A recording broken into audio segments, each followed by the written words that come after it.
Suatu hari, saat kota Madinah dalam suasana aman dan tenang, terlihat dari tempat ketinggian di pinggir kota debu tebal yang mengepul ke udara. Debu itu semakin meninggi, bergumpal-gumpal hingga hampir menutup angkasa. Angin yang bertiup menyebabkan gumpalan debu dari butiran-butiran pasir Sahara yang lembut terbang menghampiri pintu-pintu rumah di Madinah dan berhembus dengan kuat di jalan-jalan. Orang-orang mengira ada badai yang menyapu dan menerbangkan pasir. Namun, kemudian dari balik tirai debu itu mereka mendengar kabar tentang kedatangan kafilah besar yang panjang. Tak lama kemudian, 700 kendaraan yang syarat dengan muatannya memenuhi jalan-jalan dan mengguncang Madinah. Orang-orang saling memanggil dan mengajak sesamanya untuk menyaksikan keramaian ini, serta turut bergembira atas kedatangan harta dan rezeki yang dibawa kafilah itu. Ummul Mukminin Aisyah, ketika mendengar suara hiruk-pikuk kafilah yang bergerak maju itu, bertanya, "Apakah yang terjadi di kota Madinah?" Ada yang menjawab, kafilah Abdurrahman bin Auf baru datang dari Syam membawa barang-barang dagangannya. "Jadi, kafilah itu yang telah menyebabkan semua guncangan ini?" tanya Ummul Mukminin. "Benar, wahai Ummul Mukminin. Jumlahnya 700 kendaraan." Ummul Mukminin menggeleng-gelengkan kepala. Pandangannya menerawang jauh, seolah-olah sedang mengingat-ingat peristiwa yang pernah dilihat atau ucapan yang pernah didengarnya. Kemudian ia berkata, "Aku pernah mendengar Rasulullah bersabda, aku melihat Abdurrahman bin Auf masuk surga dengan merangkak." Abdurrahman bin Auf akan masuk surga dengan merangkak? Mengapa ia tidak memasukinya dengan melompat atau berlari-lari kecil bersama angkatan pertama para sahabat Rasulullah? Sebagian sahabat menyampaikan cerita Aisyah kepadanya, maka ia pun teringat telah mendengarkan hadits ini dari Nabi lebih dari satu kali dan dengan redaksi yang berbeda-beda. Sebelum tali pengikat perniagaannya dilepas, Abdurrahman melangkahkan kakinya ke rumah Aisyah lalu berkata kepadanya, "Engkau telah mengingatkanku suatu hadits yang tidak pernah kulupakan. Maka saksikanlah bahwa kafilah ini dengan semua muatannya, beserta kendaraan dan perlengkapannya, aku persembahkan di jalan Allah Azza wa Jal." Tambahnya, seluruh muatan 700 kendaraan itu dibagikan kepada semua penduduk Madinah dan sekitarnya sebagai perbuatan baik yang agung. Peristiwa yang satu ini saja sudah cukup untuk mengukir sebuah gambaran yang sempurna tentang kehidupan sahabat Rasulullah Abdurrahman bin Auf. Dialah saudagar yang sukses, lebih sukses daripada kesuksesan yang pernah ada. Dia merupakan orang kaya dengan kekayaan yang melimpah ruah. Dia adalah seorang mukmin bijaksana yang tidak ingin bagian dari keuntungan agamanya hilang begitu saja, dan tidak sudi kekayaannya membuat dirinya tertinggal dari kafilah iman dan pahala surga. Untuk itu, ia mendermakan harta kekayaannya dengan kemurahan hati dan kesadaran nurani. Kapan dan bagaimana proses keislaman orang besar ini? Ia masuk Islam sejak fajar menyingsing. Ia telah memasukinya pada permulaan dakwah, yakni sebelum Rasulullah memasuki Darul Arqam dan menjadikannya sebagai tempat pertemuan dengan para sahabatnya yang beriman. Dia adalah salah seorang dari 8 orang yang lebih awal masuk Islam. Abu Bakar datang kepadanya menyampaikan Islam, termasuk kepada Utsman bin Affan, Az-Zubair bin Al-Awwam, Thalhah bin Ubaidullah, dan Sa'ad bin Abu Waqqash. Tidak ada persoalan yang tertutup bagi mereka, dan tiada keraguan yang menjadi penghalang. Bahkan mereka segera pergi bersama Abu Bakar Asy-Syiddiq menemui Rasulullah untuk menyatakan baiat dan memikul bendera Islam. Sejak menganut Islam hingga berpulang ke rahmatullah pada usia 75 tahun, Abdurrahman bin Auf selalu menjadi teladan yang cemerlang sebagai seorang mukmin yang besar. Hal ini menyebabkan Nabi memasukkannya dalam 10 orang yang telah diberi kabar gembira sebagai ahli surga. Umar mengangkatnya sebagai anggota Majelis Syuro yang terdiri dari 6 orang, yang merupakan calon khalifah yang akan dipilih sebagai penggantinya. Kala itu, Umar berpesan, Rasulullah wafat dalam keadaan ridho kepada mereka. Cepatnya Abdurrahman masuk Islam telah menyebabkan dirinya harus mengalami penganiayaan dan penindasan dari Quraisy. Ketika Nabi memerintahkan para sahabatnya hijrah ke Habasyah, Abdurrahman bin Auf pun ikut berhijrah. Ia kemudian kembali lagi ke Mekkah, lalu hijrah untuk kali kedua ke Habasyah, dan selanjutnya hijrah ke Madinah. Ia ikut bertempur di Perang Badar, Uhud, dan peperangan-peperangan lainnya. Keuntungannya dalam perniagaan sangat besar hingga mencapai batas yang membuat dirinya sendiri merasa takjub dan heran, sehingga ia berkata, "Sungguh, aku melihat diriku ini seandainya mengangkat batu niscaya kutemukan emas dan perak di bawahnya."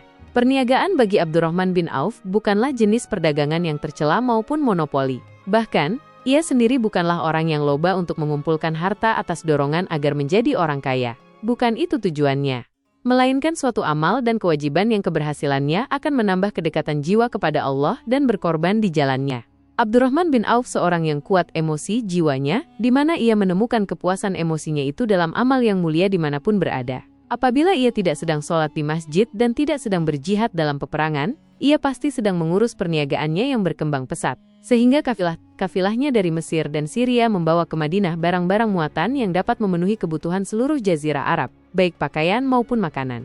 Yang menunjukkan bahwa ia seorang yang kuat emosi jiwanya adalah ketika kaum muslimin hijrah ke Madinah. Rasulullah pada waktu itu menerapkan aturan untuk mempersaudarakan dua orang sahabat, salah seorang dari Muhajirin warga Mekah dan yang lain dari Ansor penduduk Madinah. Persaudaraan ini berjalan dengan sempurna hingga membuat hati terpesona. Orang-orang Ansor yang merupakan penduduk asli Madinah membagi seluruh kekayaan miliknya menjadi dua dengan saudaranya dari kalangan Muhajirin. Bahkan istri pun direlakan. Apabila ia beristri dua, ia pun rela menceraikan satu untuk diperistri saudaranya. Ketika itu Rasul yang mulia mempersaudarakan antara Abdurrahman bin Auf dengan Sa'ad bin Rabi'ah. Marilah kita dengarkan sahabat yang mulia, Anas bin Malik, mengisahkan kepada kita apa yang terjadi. Sa'ad berkata kepada Abdurrahman, "Saudaraku, aku adalah penduduk Madinah yang paling banyak harta. Silakan pilih separuh hartaku, dan ambillah. Aku juga mempunyai dua istri. Perhatikan yang lebih menarik hatimu, dan aku akan menceraikannya, sehingga engkau dapat memperistri dirinya."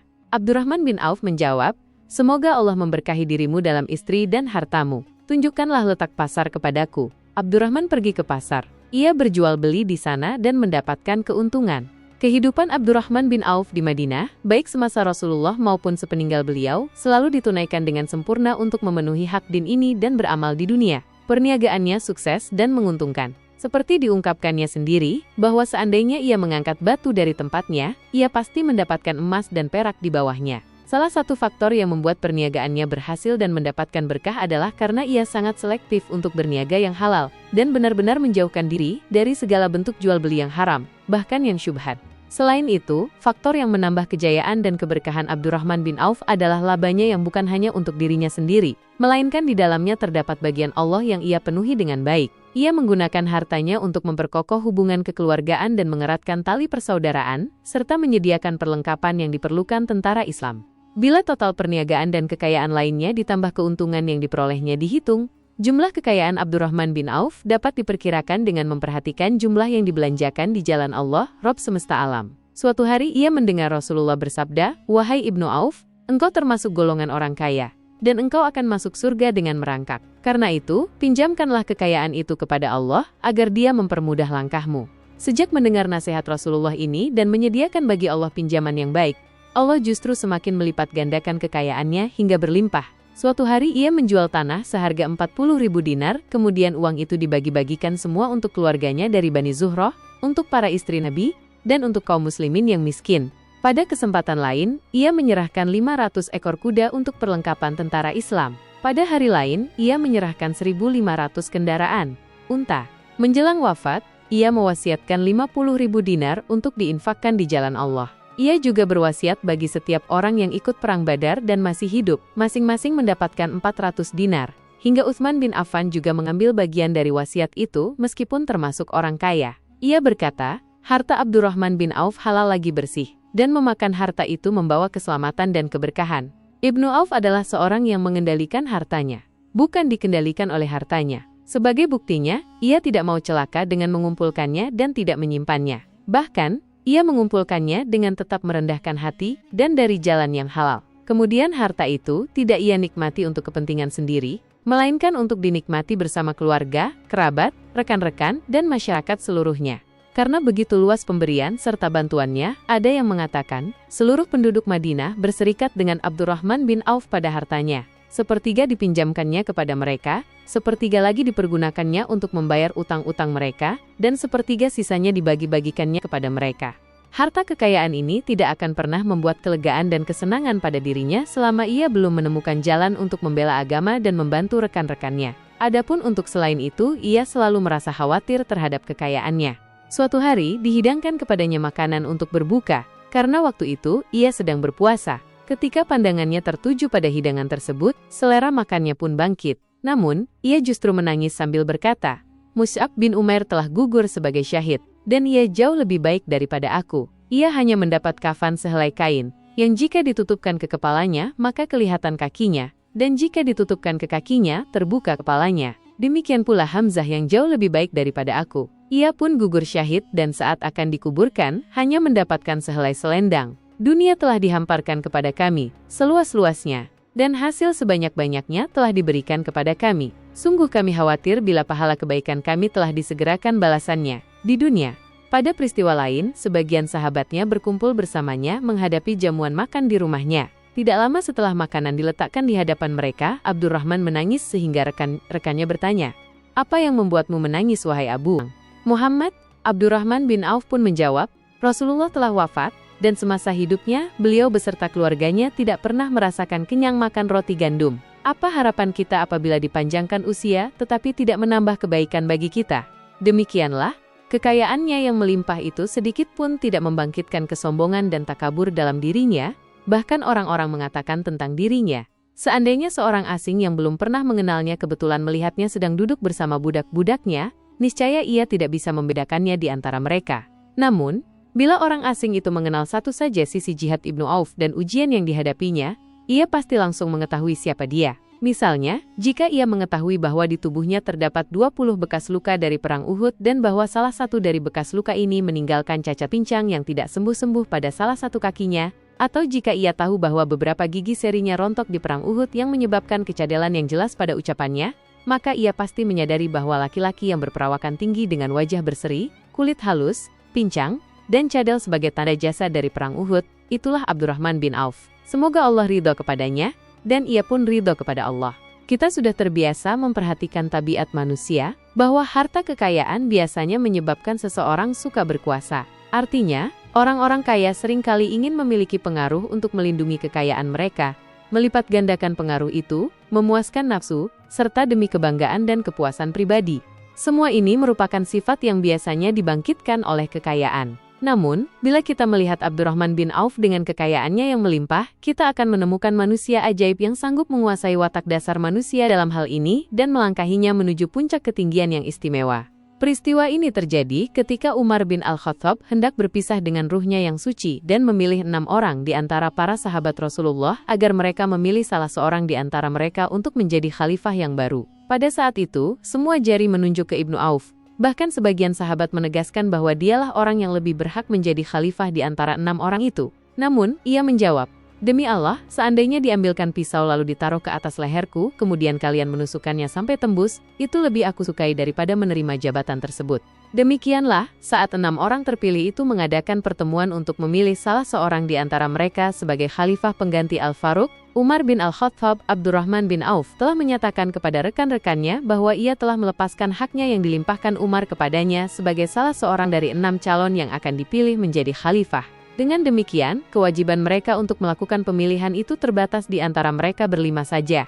Sikap zuhudnya terhadap jabatan pangkat ini dengan cepat telah menempatkan dirinya sebagai hakim di antara 5 orang tokoh terkemuka itu. Mereka menerima dengan senang hati agar Abdurrahman bin Auf menetapkan pilihan khalifah di antara mereka berlima. Ali bin Abi Thalib mengatakan, "Aku pernah mendengar Rasulullah menyifatimu bahwa engkau adalah orang yang dipercaya oleh penduduk langit dan dipercaya pula oleh penduduk bumi." Ibnu Auf akhirnya memilih Utsman bin Affan untuk jabatan khalifah dan yang lain pun menyetujui pilihannya. Itulah hakikat seorang laki-laki yang kaya raya dalam Islam. Apakah Anda telah memperhatikan bagaimana Islam telah mengangkat dirinya jauh di atas kekayaan dengan segala godaan dan penyesatannya itu? Dan bagaimana ia menempa kepribadiannya dengan sebaik-baiknya? Pada tahun 32H, tubuhnya berpisah dengan rohnya. Ummul Mukminin Aisyah ingin memberinya kemuliaan khusus yang tidak diberikannya kepada orang lain, dengan memberikan usulan kepadanya ketika ia masih terbaring di ranjang menuju kematian, agar bersedia dikuburkan di pekarangan rumahnya, berdekatan dengan Rasulullah, Abu Bakar, dan Umar. Namun, ia memang seorang muslim yang telah dididik Islam dengan sebaik-baiknya, sehingga merasa malu bila dirinya diangkat dan disandingkan dalam kedudukan tersebut. Selain itu, ia telah membuat janji dan ikrar yang kuat dengan Utsman bin Maz'un, yakni jika salah seorang di antara mereka meninggal sesudah yang lain, hendaklah ia dikuburkan di dekat sahabatnya itu. Saat ruhnya bersiap-siap memulai perjalanannya yang baru, air matanya meleleh, sedangkan lidahnya bergerak-gerak mengucapkan kata-kata, "Aku khawatir dipisahkan dari sahabat-sahabatku karena kekayaanku yang melimpah ruah." Namun, ketenangan dari Allah segera menyelimutinya, lalu senyuman tipis menghiasi wajahnya disebabkan sukacita yang memberi cahaya dan kebahagiaan yang menenteramkan jiwa. Ia memasang telinganya untuk menangkap sesuatu, seolah-olah ada suara yang lembut merdu yang datang mendekat. Ia sedang mengenang kebenaran sabda Rasulullah yang pernah beliau ucapkan, "Abdurrahman bin Auf di dalam surga." Ia mungkin juga sedang mendengarkan janji Allah dalam kitabnya, Orang yang menginfakkan hartanya di jalan Allah, kemudian tidak mengiringi apa yang dia infakkan itu dengan menyebut-nyebutnya dan menyakiti perasaan penerima, mereka memperoleh pahala di sisi Rob mereka. Tidak ada rasa takut pada mereka, dan mereka tidak bersedih hati. Al-Baqarah 262.